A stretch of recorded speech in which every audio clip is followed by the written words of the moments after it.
ओम श्री परमात्मने नमः। अध्यात्म रामायण पंचम सर्ग मारीच और सुबाहु का दमन तथा अहल्योद्धार। श्री महादेव उवाच तत्र कामाश्रमे रम्ये कानने मुनिसंकुले उषित्वा रजनीमेकां प्रभाते प्रस्थिताः शनैः सिद्धाश्रमं गताः सर्वे सिद्धचारणसेवितं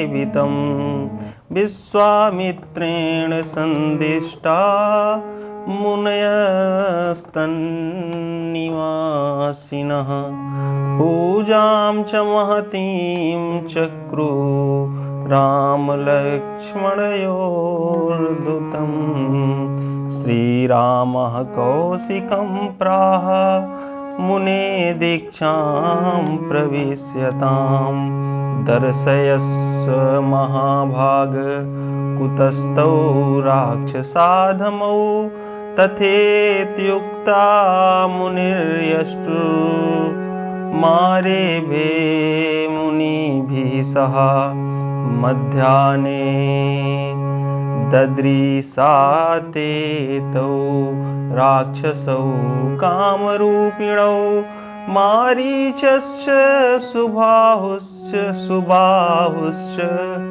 वर्षन्तौ रुधिरास्थिनि रामोऽपि धनुरादाये द्वौ बाणौ सन्दधे सुधीः आकर्णान्तं समाकृष्य विससर्ज तयो पृथक् तयोरेकस्तु मारीचं भ्रामयन् क्षतयोजनं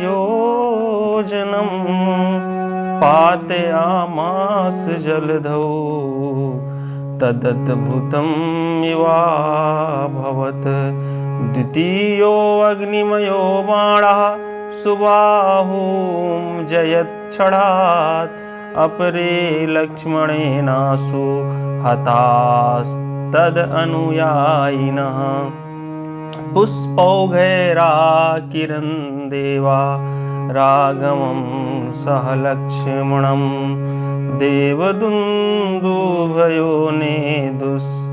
दुष्टुः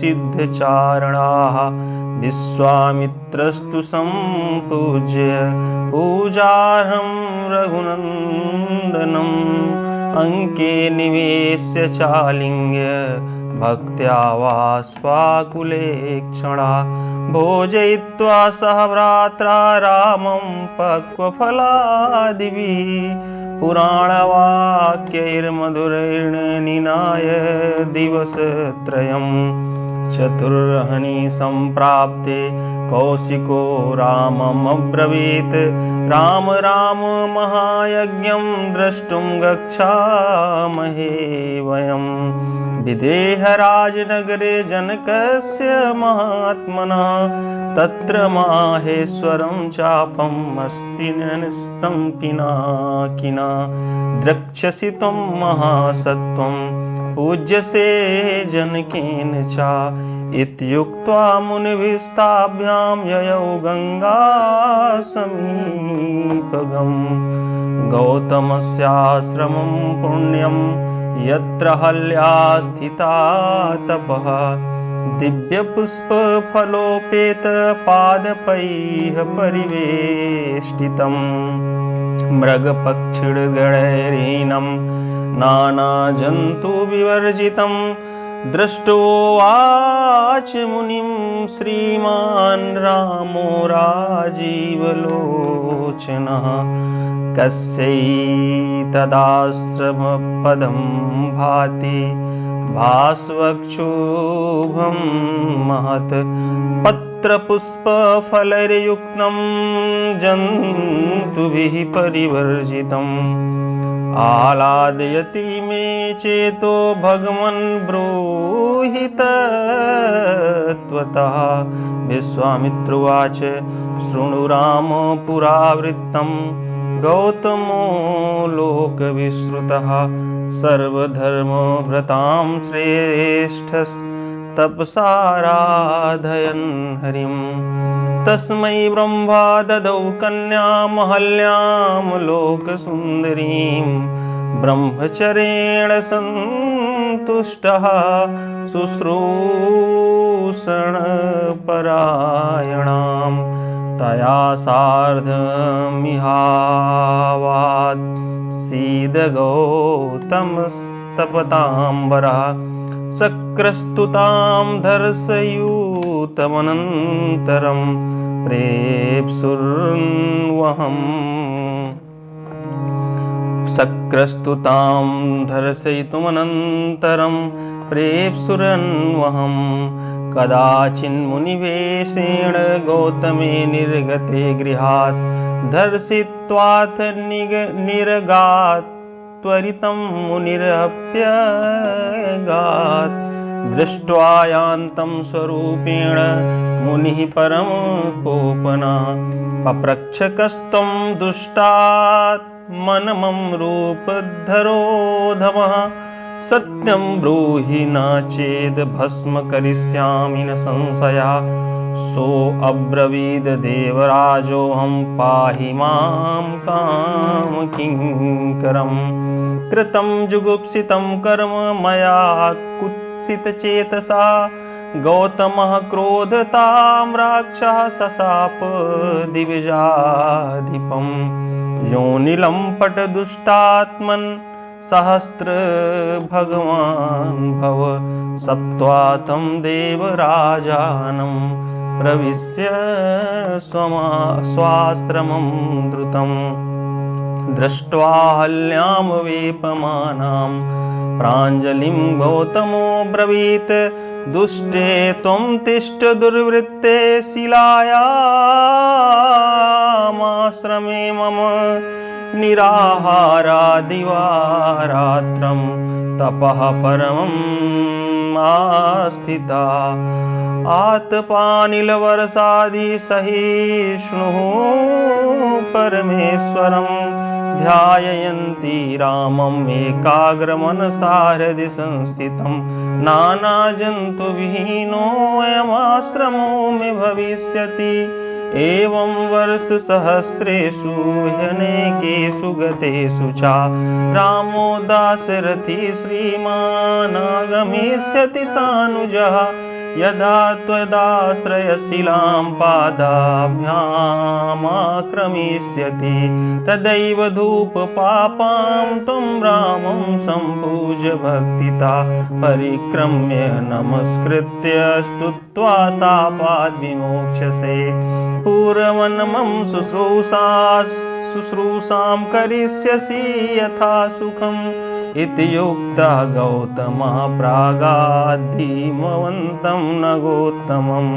इत्युक्तः गौतमः प्रागाद्धीमवन्तं न गौतमम्।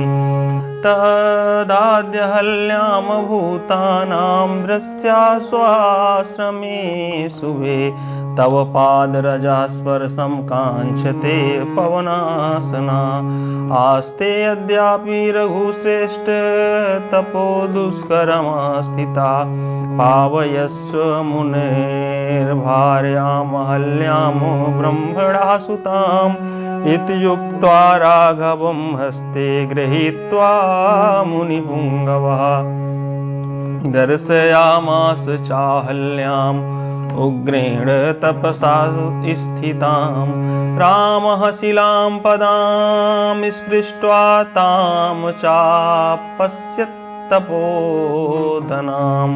ननाम राघवो अहल्यां रामो अहमिति चाब्रवीत्। ततो दृष्ट्वा रघुश्रेष्ठं पीतकौशेयवाससं।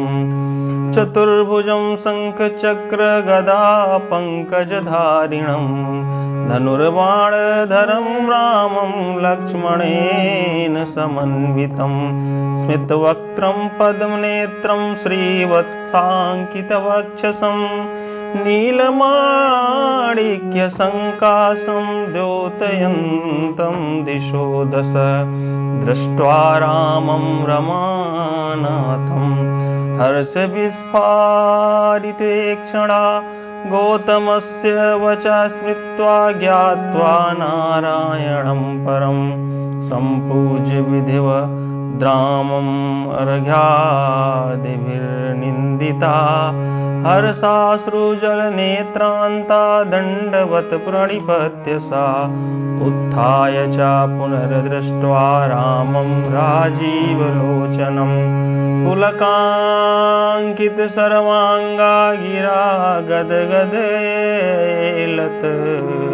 अहल्योवाच अहो कृतार्थास्मि जगन्निवासते पादाब्जसंलग्निरजः कणादहं स्पृशामि यत्पद्य शङ्करादिभिर्विमृग्यते रन्धितमानसै सदा। अहो विचित्रं तव रामचेष्टितं मनुष्य भावेन विमोहितं जगच्चलस्य जस्रं चरणादिवर्जिता सम्पूर्णयानन्दमयोतिमायिका यत्पादपङ्कजपरागपवित्रगात्रा भागीरथी भवविरिञ्चिमुखान् पुनाति साक्षात् स एव मम दृग्विषयो यदास्ते किं वर्ण्यते मम पुराकृतभागधेयं मर्तावतारे मनुजाकृतिं हरिं रामाभिधेयं रमणीयदेहिनं धनुर्धरं पद्मविशाललोचनं भजामि नित्यं न परान् भजिष्ये यत्पादपङ्कजरजः श्रुतिभिर्विज्ञं यन्नाभिपङ्कजभवः कमलासनश्च यन्नाम साररसिको भगवान् पुरारिः तं रामचन्द्रमनिशं हृदि भावयामि। यस्यावतारचरितानि विरिञ्चि लोके गायन्ति नारदमुखा भवपद्मजाद्याः आनन्दजाश्रुपरिसिक्तकुचाग्रसीमा वागीश्वरी च तमहं शरणं प्रपद्ये सोऽयं परात्मा पुरुषः पुराण एकः स्वयं ज्योतिरनन्तयाद्या मायातनुं लोकविमोहनीयां धत्ते परानुग्रहयेष रामः अयं हि विश्वोद्भवसंयमाना मेकः स्वमाया गुणबिम्बितो यः विरिञ्च विष्णवीश्वरनाम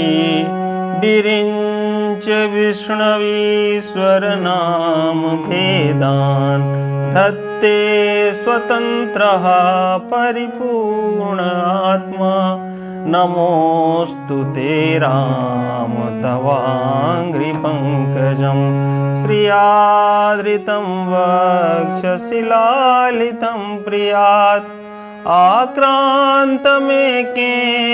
जगत्त्रयं पुरा ध्येयं मुनीन्द्रैरभिमानवर्जितैः जगतामादिभूतस्त्वं जगत्त्वं जगदाश्रयः सर्वभूतेषु संयुक्त एको भाति भवान् परः ओङ्कारवाचस्त्वं रामवाचां विषयः पुमान् वाच्यवाचकभेदेन भवानेव जगन्मयः कार्य कारण कर्तृत्व फल साधन भेदता एको विभासि राम त्वं माया बहुरूपया तन्माया मोहित धियस्त्वां न जानन्ति तत्त्वतः मानुषं त्वाभिमन्यन्ते मायिनं परमेश्वरम् आकाशवत्त्वं सर्वत्र बहिरन्तर्गतो मलः असङ्गो ह्यचलो नित्यः शुद्धो बुद्धः सदव्ययः योऽसिन्मूढाहमज्ञाते तत्त्वं जानि कथं विभो तस्मात्ते सतसो रामो नमस्कुर्यामन्यधि देव मे यत्र कुत्रापि स्थितायापि सर्वदा त्वत्पादकमले सक्ता भक्तिरेव सदास्तु मे नमस्ते पुरुषाध्यक्ष नमस्ते भक्तवत्सल नमस्तेस्तु ऋषिकेश नारायण नमोस्तुते भवभयहरमेकं भानुकोटिप्रकाशं करधृतसरचापं कालमेघावभासं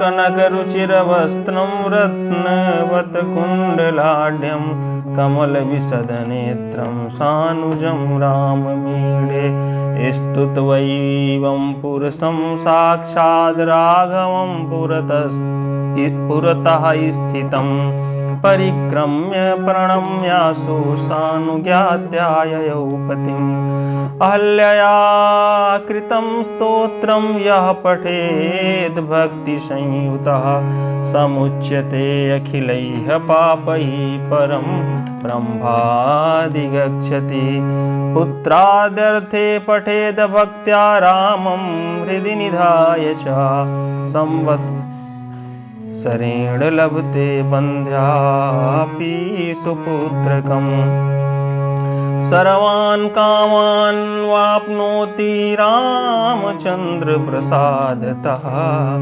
ब्रह्मज्ञो गुरुतल्पगोऽपि पुरुषः स्तेयी सुरापोऽपि वा मातृभ्रातृविहिंसकोऽपि सततं भोगैकबद्धातुरः नित्यं स्तोत्रमिदं जपन् रघुपतिं भक्त्या हृदिस्थं स्मरन् ध्यायन् मुक्तिम् उपैति किं पुनरसौ स्वाचारयुक्तो नरः इति श्रीमद्अध्यात्मरामायणे उमामहेश्वरसंवादे बालकाण्डे अहल्योद्धरणं नाम पंचमः सर्गः। बोलिए वृंदावन बिहारी लाल जी की जय। सियावर रामचंद्र जी की जय। उमापति महादेव जी की जय। पवन सुत हनुमान जी की जय। जय जय श्री सीताराम।